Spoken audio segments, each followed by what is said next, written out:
It was late, and the house was wrapped in the quiet hum of the night. I was curled up in bed, scrolling mindlessly through my phone when I heard a soft knock at my door. "Come in," I called, expecting my stepbrother Daniel. He was the only one who ever knocked so lightly, hesitant but always seeking. He stepped inside, lingering at the doorway as if reconsidering. His brown eyes flickered with something, uncertainty, maybe even embarrassment. "Hey," he muttered, rubbing the back of his neck. "Can I ask you something?" I sat up, setting my phone aside. "Of course. What's up?" He hesitated, shutting the door behind him before moving closer. "It's about Vanessa," he admitted, referring to his girlfriend. I raised an eyebrow. "Okay, what about her?" Daniel exhaled sharply and sat down on the edge of my bed, his fingers twisting the hem of his hoodie. She invited me to stay over this weekend. Her parents are out of town."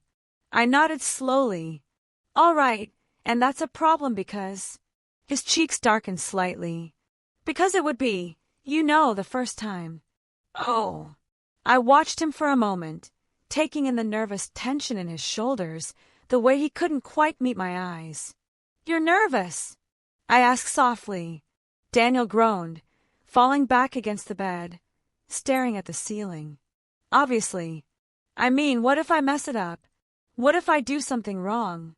What if she's expecting something and I laughed, and he turned his head to glare at me. "It's not funny," he grumbled. "It kind of is," I teased, nudging his side. "I mean, I get it, but you're acting like it's a math test you didn't study for." He exhaled, looking back at me. "So can you help me?" I blinked. "Help you how?" "I don't know," he groaned again, sitting up. "Just explain things. Like, what do girls even like? What am I supposed to do? Is there some kind of guide or something?" I bit my lip, suppressing another laugh. "Daniel, it's not something you can just learn like a school subject." "But I don't want to be awful at it," he admitted, and for the first time, I saw how deeply this was bothering him. He genuinely wanted to get this right. I sighed. All right, I said, shifting on the bed to sit cross-legged. "First of all, stop overthinking it. It's not about doing things right or wrong. It's about making sure both of you are comfortable. That's the most important thing." He nodded quickly, soaking in every word. "And communication is everything," I continued. "If you're unsure about something, ask. Don't assume. And if she's nervous too, take things slow. You'll figure it out together." Daniel nodded again, but his expression was still unsure. "And what about the actual, I smirked. "Are you seriously asking me for technical advice?" His face went bright red. "Forget I said anything," he muttered. I laughed. No, it's fine. But honestly, just pay attention to her reactions. If she's into it, you'll know. If she seems unsure, slow down. It's not about impressing her with some magic move, it's about making her feel good. And that works both ways." He let that sink in, chewing on his lip. "That actually makes sense," he admitted. "Glad to hear it," I said, nudging him again. He exhaled, relaxing a little. "I still feel like I'm going to screw this up." I softened. "You won't," I reassured him. "And hey, if it helps, you can always just be honest with her. Tell her it's your first time. Maybe she'll feel the same way, and then neither of you will have to pretend to know what you're doing." Daniel groaned but smiled faintly. "You make it sound so simple." "Because it is," I said. "You've got this." He sighed again, but this time there was something lighter about it. "Thanks," he said, bumping my shoulder. "You're actually kinda cool, you know that?" I laughed. "Don't tell anyone. I have a reputation to uphold." He grinned, standing up. "Good night, sis." "Good night, Danny," I said, watching him leave, feeling strangely warm inside. The next morning, I noticed a subtle shift in Daniel's behavior. He wasn't acting strangely, not exactly, but there was something different about him. At breakfast, he was unusually quiet, pushing his food around on his plate as if lost in thought. Normally, he was the type to inhale his cereal and be halfway out the door before I could even finish my coffee, but today he lingered. When I caught him staring at me from across the table, he quickly looked away, his ears tinged pink. I smirked. "You okay?" He cleared his throat. "Yeah, just thinking." I raised an eyebrow. "About what?" "Nothing," he muttered, shoving a spoonful of cereal into his mouth. I let it slide, but I could feel something brewing beneath the surface. He was still thinking about last night, about our conversation. Maybe it had helped him, but judging by the tension in his shoulders, he was still overthinking everything. Throughout the day, I kept catching him staring at me. Not in a creepy way, just observing, like he was trying to figure something out. It was almost funny, watching him wrestle with whatever thoughts were running through his head. By the time evening rolled around, I had mostly forgotten about it. I was in my room, sitting cross-legged on my bed, rubbing lotion into my arms after my shower. The soft vanilla scent lingered in the air, mixing with the faint hum of music playing from my speaker. Then, another soft knock. I didn't even have to ask. "Come in, Danny." The door creaked open, and Daniel stepped inside, looking almost exactly the way he had last night. Hesitant, nervous, like he wasn't sure how to say what was on his mind. I smiled at him. "You're back." "Yeah," he said, rubbing the back of his neck. I just, he hesitated, his eyes flickering toward the lotion bottle in my hands. "Were you busy?" I laughed. "It's just lotion. I think I can multitask." He swallowed, then stepped further into the room, closing the door behind him. "All right," I said, tilting my head. "What's on your mind this time?" He exhaled sharply. "It's just 2 days left." I nodded. "Yep. The big night." "Yeah." He sat down on the edge of my bed, hands clasped together. "And I'm still freaking out." I softened, setting the lotion bottle aside. "Danny, you don't have to put so much pressure on yourself." I know, he sighed. "But I don't want to mess this up. And I keep thinking about what you said last night." "Which part?" He hesitated again, then met my gaze. "Your first time." I blinked, caught off guard. "What about it?" "What was it like?" he asked, his voice quieter now, almost unsure. "I mean, were you nervous? Did it go how you expected?" I studied him for a moment, seeing the genuine curiosity in his eyes. This wasn't just some nosy question. He was trying to understand, trying to prepare himself in any way he could. I sighed, leaning back against the headboard. "It wasn't perfect," I admitted. "I mean, it never really is, right? But it was nice. A little awkward at first, sure, but once I stopped overthinking it, it felt natural." Daniel frowned. "How do you just stop overthinking?" I chuckled. "Well, having someone you trust helps. Someone who makes you feel safe." He nodded slowly, processing my words. "So, you didn't regret it?" I shook my head. "No, because I was ready, and I wanted it to happen. That's what really matters, Danny. Not whether you do it right, or if it's some mind-blowing experience. Just that you want it, and that you're with the right person." He exhaled, staring down at his hands. I feel like I should know what I'm doing. Like I should have some kind of plan." I smiled gently. "You don't need a plan. You just need to be present." He glanced at me, his expression still uncertain. "But what if—" "Shoo!" I cut him off, reaching out to ruffle his hair. "Enough what-ifs. You're going to be fine." He groaned, batting my hand away, but I saw the small smile tugging at the corner of his lips. For a moment, we just sat there, the quiet hum of my music filling the space between us. Then, Daniel let out a small laugh. "I can't believe I'm talking about this with you." I smirked. "I can't believe you came to me for advice in the first place." "Well," he muttered, rubbing his neck again, You're the only one I trust enough to ask." That hit differently. I swallowed the sudden warmth in my chest and gave him a playful nudge. "Then I guess that makes me the best sister ever." He rolled his eyes. "Don't let it go to your head." I laughed, and for the first time since he walked into my room, I saw the tension in his shoulders ease. Maybe he wasn't completely over his nerves, but at least he wasn't facing them alone. The weekend arrived faster than I expected. Saturday evening, Daniel stood in front of the hallway mirror, straightening his shirt for what had to be the 10th time. He had dressed up, not too formal, but just enough to show he had put in the effort. A crisp navy button-up, dark jeans, and his hairstyle just right. He looked different, more confident. I leaned against the doorway, arms crossed, watching him. "You clean up well," I teased. He smirked, adjusting his collar. "Yeah, well, first impressions matter, right?" I chuckled. "I'm pretty sure Vanessa already has a good impression of you." He exhaled, staring at his reflection like he was still debating whether he was ready for this.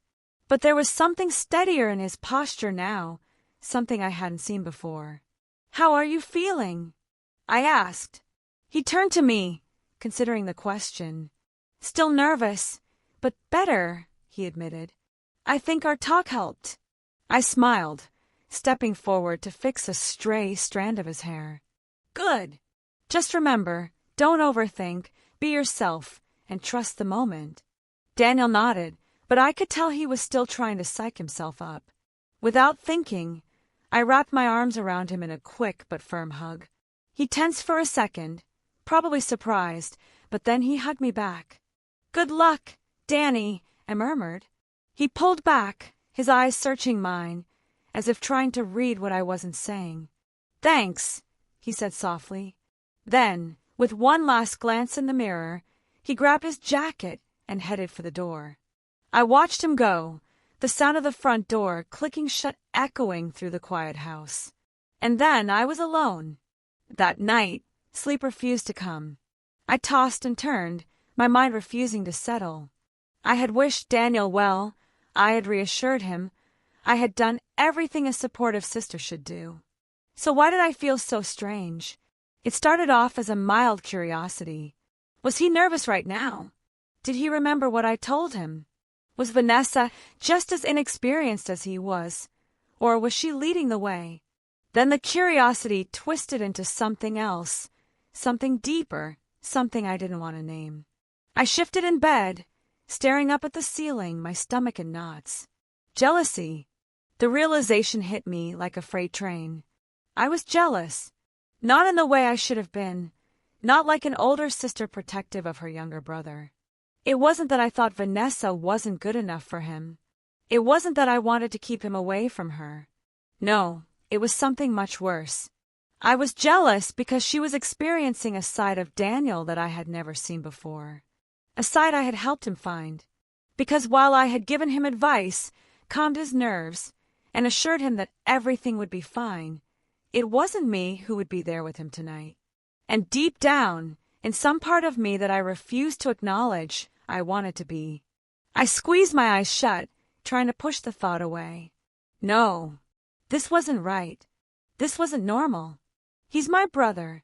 Even if we weren't related by blood, even if we had only been family for a few years, even if we shared everything, this wasn't something I should be feeling. But the emotions didn't care about logic. I couldn't stop picturing him with her. The way he would look at her. The way he would touch her. The way he would whisper to her, just like he had spoken to me in my room, voice low and uncertain. The way he would learn with her. My stomach tightened, my fingers curling into the sheets. I needed to stop thinking about this. But the more I tried to force the thoughts away, the stronger they came. I remember the way he had looked at me before he left. That lingering hesitation in his eyes, as if he had wanted to say something but had held back. Had he sensed this? Had he felt it too? I shook my head, frustrated. No, I was imagining things. Daniel was with Vanessa now, living a moment that had nothing to do with me. And yet, as I lay there in the dark, staring at the ceiling. My chest ached with something I didn't have a name for. I turned over, gripping my pillow tightly.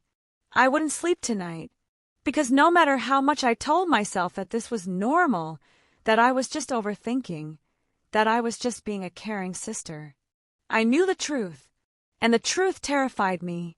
The silence in the house felt heavier than ever. I had always been comfortable being alone. I enjoyed quiet evenings, the soft hum of my music, the simple pleasure of curling up with a book. But tonight was different. Tonight, my thoughts refused to settle. I couldn't shake the restless energy buzzing beneath my skin, the storm of emotions I didn't understand. Or maybe I understood too well and just didn't want to face. I rolled onto my side, staring at my phone on the nightstand. It had been hours since Daniel left, and I still hadn't heard anything from him. Not that I expected to. He was with Vanessa. He had other things on his mind. I groaned, flipping onto my back, staring up at the ceiling as frustration curled inside me. Why couldn't I let this go? Why did it feel like a piece of me had left with him? Every time I closed my eyes, my mind conjured images I didn't want to see. Daniel laughing nervously, Vanessa's hand brushing against his, the way he would lean in, hesitant but eager, testing new waters. I clenched my fists against the sheets, exhaling sharply. This was ridiculous. I was being ridiculous. He wasn't even thinking about me right now. He was living in his own moment, experiencing something new, something exciting.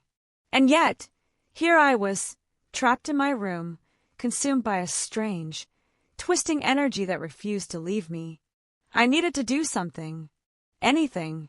Sitting up, I ran a hand through my hair, taking a deep breath. Maybe I needed to get out. A walk, some fresh air, something to clear my head. I glanced at the clock. Past midnight. Too late for a walk, then. I considered calling a friend, but that idea died quickly. What would I even say? Hey, I can't sleep because my brother is with his girlfriend, and for some reason it's bothering me? Yeah. No. Sighing, I got out of bed and paced the room, trying to shake off the restlessness. But it clung to me, thick and suffocating. I needed a distraction. Something to redirect this energy somewhere else. Finally, I grabbed my phone, scrolling aimlessly. Social media was no help. It only reminded me of things I didn't want to think about. The endless posts of people sharing their own perfect relationships, their excitement, their experiences.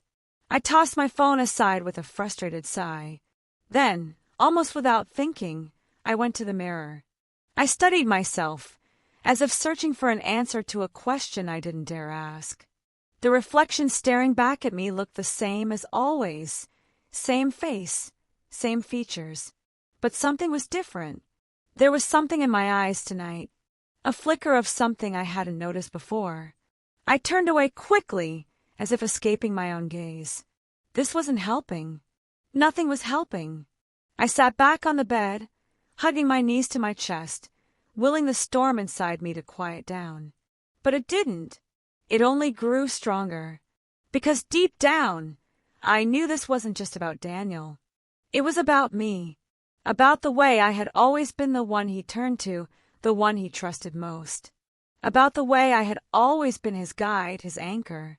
About the way I had always been the person he sought out when he was unsure, when he needed comfort, when he needed to understand something new. And tonight, for the first time, I wasn't. Tonight, someone else had taken my place. And I didn't know how to handle that.